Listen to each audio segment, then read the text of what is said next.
कश्मीर का जिला डोडा शांति की ओर अग्रसर हो रहा है।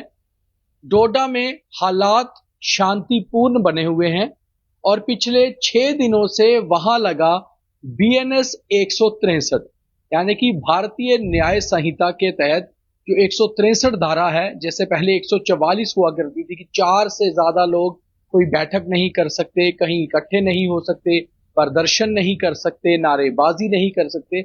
उस धारा को आज डोडा से हटा दिया गया है।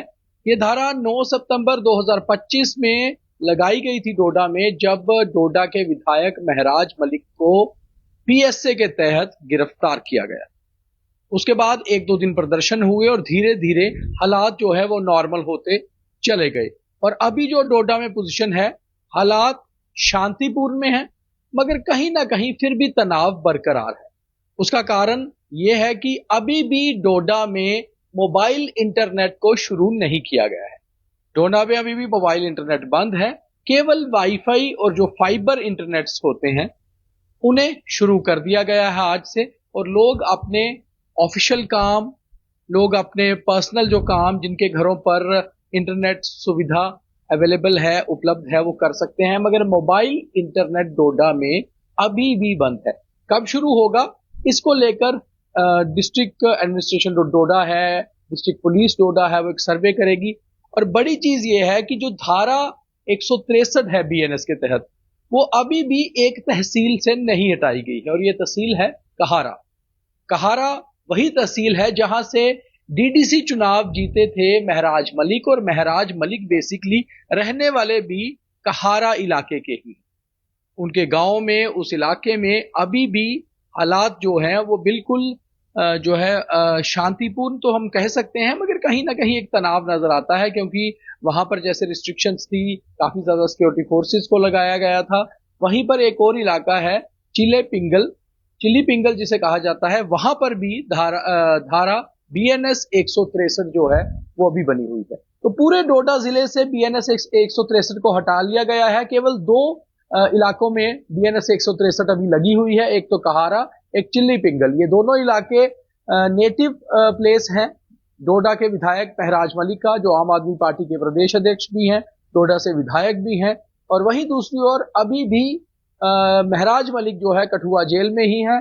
शायद आज जम्मू कश्मीर हाई कोर्ट में जो एक नया पैनल बनाया गया है वकीलों का, हालांकि बहुत सारे वेब पोर्टल्स पर, बहुत सारे डिजिटल प्लेटफॉर्म पे आपने ये पैनल सुन भी लिया होगा कि ये 10 वकीलों का जो नया पैनल बना है, ये अपने जो है महराज मलिक के केस को, उसके जो PSA को चैलेंज करेंगे कोर्ट में। और ये जो वकील है, हम आपको एक बार दोबारा बता दें, लिस्ट ऑफ काउंसिल्स जो रहेगी, सीनियर एडवोकेट निर्मल कोतवाल, मुजफ्फर खान, शेख शकील अहमद और Appu Singh advocate assistant council. Appu Singh दरअसल एडवोकेट भी हैं और आम आदमी पार्टी की स्पोक्स पर्सन भी हैं। हमारी उनसे बात भी हुई है, मगर उन्होंने फिलहाल कोई भी जानकारी देने से भी इनकार किया है।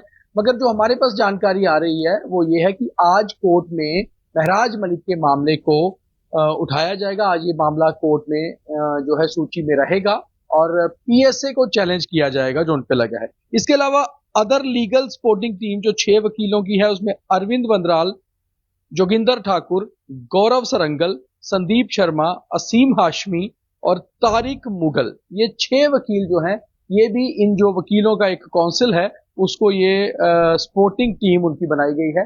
ये 10 वकील मिलके आम आदमी पार्टी के डोडा से विधायक महराज मलिक के केस को जो PSA जम्मू कश्मीर सरकार ने उसके ऊपर 9 सितंबर 2025 को लगाया था, उसको चैलेंज करेंगे। तो बड़ी बात यह है कि एक तरफ से आम आदमी पार्टी पूरी तरह से अपने विधायक को बचाने को लेकर कोर्ट में कानूनी प्रक्रिया में जो है वो लगी हुई है। ज्यादा कुछ मीडिया में नहीं बताया जा रहा, केवल उतनी ही जानकारी दी जा रही है जितनी उन्हें लगता है बतानी जरूरी है। उसका कारण ये हो सकता है, उनको लग रहा है कि कहीं जो वकीलों का एक काउंसिल जो उनके अगेंस्ट है, कहीं वहां पर कोई दिक्कत ना आए, इसलिए ज्यादा कुछ मीडिया में जानकारी देने की कोशिश नहीं की जा रही। हमारी बात भी हुई, मैंने जैसे आपको बताया, आम आदमी पार्टी की स्पोक्स पर्सन और उनकी वकील भी हैं अप्पू सिंह, उन्होंने खुद कहा कि हम उतनी ही जानकारी दे रहे हैं जितनी जरूरी है। और बड़ी बात यह है कि उनका शिकायत भी थी कि मीडिया ने बहुत सारी चीजों को गलत तरीके से उठाया, मगर साफ सी बात है कि जितनी जानकारी आएगी उसके अलावा हर जो पत्रकार होता है, हर रिपोर्टर है, हर चैनल है, वो अपने तरीके से, अपने सोर्सेज के तरीके से कोशिश करते हैं जानकारी लेने की। अब जिसके जितने सोर्सेज हैं वो उस हिसाब से अपनी जानकारी जुटाते हैं और हर एक को अपने अपडेट देने होते हैं। अगर फिलहाल जो हमारे पास जानकारी है तो यही है कि आज शायद इस मामले को कोर्ट में जो है ये मामला लिस्ट है और इस मामले पर पीएसए को चैलेंज करेंगे ये जो काउंसिल ऑफ एडवोकेट्स है आम आदमी पार्टी के एमएलए महराज मलिक को लेकर। अब डोडा की बात कर रहे हैं तो जो डोडा से जानकारी आ रही है, डोडा में हालात हालांकि बिल्कुल कंट्रोल में है। आज 13 दिन बाद डोडा में सरकारी और निजी स्कूल्स को भी खोल दिया गया और आज से सुबह से बच्चे स्कूल जा रहे हैं। बीएनएस को हटा दिया गया 163 को और आज आम जनजीवन जो है वो डोडा में एक तरह से शुरू हो जाएगा। मगर मोबाइल इंटरनेट अभी भी बंद रखा गया है और शायद जो जानकारी आ रही है कि अगले 24 घंटे या अगले 48 घंटे में मोबाइल इंटरनेट भी शुरू हो सकता है। मगर उससे पहले डिस्ट्रिक्ट एडमिनिस्ट्रेशन एक सर्वे करेगी कि क्या लोग कहीं कोई तनाव तो नहीं है। मगर जिस तरह हमने कैप्शन में भी लिखा है, हालात शांतिपूर्ण मगर कहीं ना कहीं तनाव बरकरार। वो तनाव इसलिए है कि हर आदमी कहीं ना कहीं उसे समझ नहीं आ रही अभी की सिचुएशन है कैसी। एक तरफ गवर्नमेंट जो है एहतियात के तौर पर मोबाइल इंटरनेट भी बंद किया हुआ है, वहीं दूसरी ओर बीएनएस हटाना एक अच्छा स्टेप है और लोग आम दिनों की तरह बाहर निकलेंगे। आज से निजी दफ्तर, सरकारी दफ्तर लग रहे हैं, स्कूल भी खुल गए हैं, लोग अपने कामकाज पे जाएंगे। मार्केट्स, अभी जो जानकारी आ रही है जब हम ये लाइव कर रहे हैं, जो डोडा में हमारी जानकारी इससे पहले हमने बात की, वो पता चला कि मार्केट्स भी खुली हैं, लोग आम दिनों की तरह जो है घर से बाहर निकल रहे हैं। मगर आज का दिन कैसा रहता है देखना बहुत इंपॉर्टेंट होगा क्योंकि मामला आज कोर्ट में भी जम्मू में है। तो जो डोडा के लोग हैं, खासतौर पे जो महराज मलिक के सपोर्टर्स होंगे या आम आदमी पार्टी के लोग होंगे या जो लोग उसके साथ उसके पीएसए के अगेंस्ट होंगे, उनकी नजर कहीं ना कहीं जम्मू कश्मीर हाई कोर्ट पे रहेगी। वो जो मामला अगर उसका उठाया जाएगा कोर्ट में उस पर नजर रहेगी। तो उसमें क्या कोर्ट कहता है, डायरेक्शंस क्या आती हैं, इन सारी चीजों पर कहीं ना कहीं रिएक्शन जो है वो डोडा से आ सकता है। इसलिए डोडा की एडमिनिस्ट्रेशन, डोडा की पुलिस पूरी तरह से नजर बना के रखे हुए डोडा पर।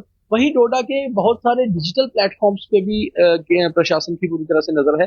कुछ डिजिटल प्लेटफॉर्म को लगातार जो है ट्रैक भी किया जा रहा है कि वो क्या अपलोड कर रहे हैं, वो किस तरह की खबर चला रहे हैं, क्या जानकारी दे रहे हैं, क्योंकि आजकल जमाना टेलीविजन और अखबार से आगे बढ़कर डिजिटल प्लेटफॉर्म्स का है। तो डिजिटल प्लेटफॉर्म पर भी काफी सारी नजर है। फिर उसके अलावा सोशल एक्टिविस्ट पर जो है सरकार की, प्रशासन की, पुलिस की नजर है कि वो अपने सोशल मीडिया पर क्या डाल रहे हैं। तो आज जब वहां पर इंटरनेट, वाईफाई सेवाएं शुरू की गई हैं तो फिलहाल आज वहां एडमिनिस्ट्रेशन और पुलिस पूरा दिन ये भी चेक रखेगी कि वाईफाई के जरिए कुछ अपडेट तो नहीं आ रहे नए, कोई किसी पर कोई टीका टिप्पणी तो नहीं हो रही। तो ये सारा कुछ होने के बाद आज शाम को एक सर्वे होगा और फिर अगले 24 घंटे या अगले 48 घंटे में मोबाइल इंटरनेट सेवाएं शुरू हो सकती हैं। और इसी बीच महराज मलिक को लेकर अगर कोई अपडेट आता है तो वो भी देखना बहुत इंपॉर्टेंट रहेगा कि उसका रिएक्शन डोडा में क्या होता है। तो ये कहीं ना कहीं जैसे हमने कैप्शन लिखा वो बिल्कुल एग्जैक्ट है कि डोडा में स्थिति शांतिपूर्ण, बीएनएस 163 हटा, मगर अभी भी तनाव बरकरार, क्योंकि तनाव वही होता है जब आपकी स्थिति पर नजर होती है। तो एक बार स्थिति क्लियर हो जाती है तो फिर आप अगला डिसीजन ले सकते हैं।